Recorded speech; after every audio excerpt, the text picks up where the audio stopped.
Reflections on the Strategy of One-Upmanship by Baltasar Gracian.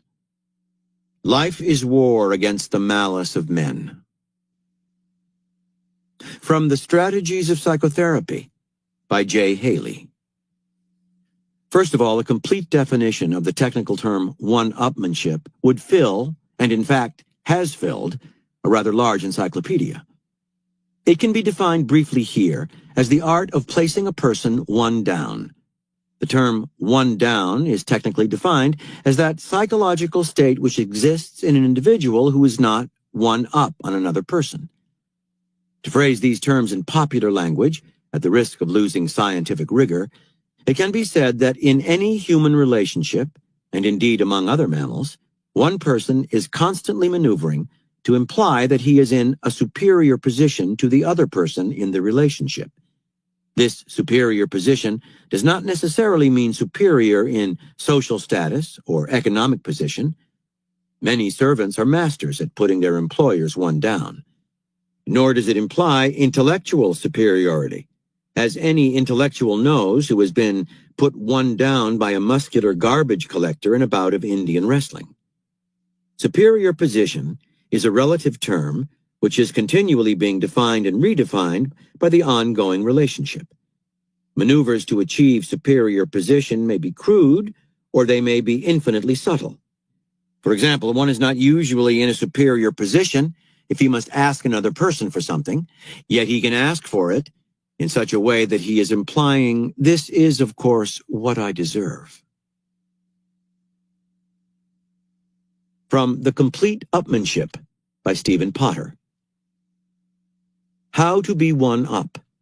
How to make the other man feel that something has gone wrong, however slightly. The life man is never caddish himself, but how simply and certainly often he can make the other man feel a cad, and over prolonged periods. The Art of Political Warfare by John Pitney, Jr. There are other ways to fray nerves. During the Gulf War, President Bush kept pronouncing the name of the Iraqi leader as Saddam, which loosely means shoeshine boy. On Capitol Hill, the ritual mispronunciation of a member's name is a time-tested way to rattle opponents or haze newcomers. Lyndon Johnson was a master of the practice. When Johnson was Senate Majority Leader, writes J. MacIver Weatherford, he applied it with junior members who voted the wrong way. While slapping the young chap on the back and telling him he understood, Johnson would break his name into shreds as a metaphorical statement of what would happen if the disloyalty persisted.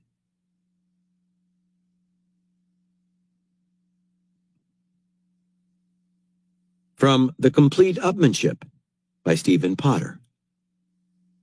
When to give advice. In my own view, but compare Motherwell, there is only one correct time when the gamesman can give advice, and that is when the gamesman has achieved a useful, though not necessarily a winning, lead. Say 3 up and 9 to play at golf, or in billiards 65 to his opponent's 30. Most of the accepted methods are effective, e.g. in billiards, the old phrase serves. It runs like this. Gamesman: "Look, may I say something?" Layman: "What?" Gamesman: "Take it easy." Layman: "What do you mean?" Gamesman: "I mean, you know how to make the strokes, but you're stretching yourself on the rack all the time. Look, walk up to the ball, look at the line, and make your stroke. Comfortable. Easy. It's as simple as that." In other words, the advice must be vague, to make certain it is not helpful. But in general, if properly managed, the mere giving of advice is sufficient to place the gamesman in a practically invincible position. From Aesop's Fables. The Lion, the Wolf, and the Fox. A very old lion lay ill in his cave. All of the animals came to pay their respects to their king, except for the fox. The wolf, sensing an opportunity, accused the fox in front of the lion. "The fox has no respect for you or your rule. That's why he hasn't even come to visit you." Just as the wolf was saying this, the fox arrived, and he overheard these words.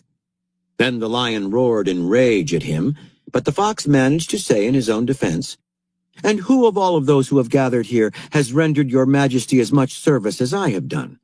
For I have traveled far and wide, asking physicians for a remedy for your illness, and I have found one." The lion demanded to know at once what cure he had found, and the fox said, "It is necessary for you to flay a wolf alive, and then take his skin and wrap it around you while it is still warm." The wolf was ordered to be taken away immediately and flayed alive. As he was carried off, the fox turned to him with a smile and said, "You should have spoken well of me to His Majesty rather than ill." From The Head Game by Roger Kahn. Christy Mathewson, in his later years, recounted a knockdown incident from the first game of the 1911 World Series, which he won for the Giants, defeating the Philadelphia Athletics 2-1. Charles Albert Chief Bender started for the Athletics, and Bender was throwing harder that day than Mathewson had ever seen him throw. Twice, Bender drilled Fred Snodgrass, the Giants' young center fielder. When Snodgrass came to bat for the third time, in a pinch, Bender smiled at him. "Look out, Freddie," he said. "You don't get hit this time." Then he threw a fastball at Snodgrass's head. Snodgrass ducked. Ball 1. "If you can't throw better than that," Snodgrass shouted, "I won't need to get a hit." Bender continued to smile.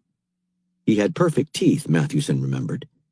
Then he threw a fastball strike that overpowered Snodgrass. "You missed that a mile," Bender said, grinning again. Snodgrass set his jaw in anger and began overswinging. "Grinning chronically," in Mathewson's phrase. Bender struck out Snodgrass with the curve that broke down into the dirt. Snodgrass was not afraid of Chief Bender's pitches. He was a solid hitter who finished with a lifetime average of .275. What happened, Mathewson said, was that a combination, the knockdown pitches, the sarcastic banter, the condescending grin, distracted Snodgrass. Then, having struck out his man, Bender pushed the needle deeper and twisted it. "You ain't a batter, Freddie. You're a backstop. You could never get anywhere without being hit." Although beaten that day, Chief Bender won 2 other games. The Athletics won the World Series 4-2. Across 6 games, the rattled Fred Snodgrass, a .294 hitter all season, batted .105. But as Mathewson interpreted the episode, he was a victim of gamesmanship, obviously and distinctly quite different from being terrorized. "Chief took Fred's mind right out of the game," Mathewson said. By Friedrich Nietzsche. Silence.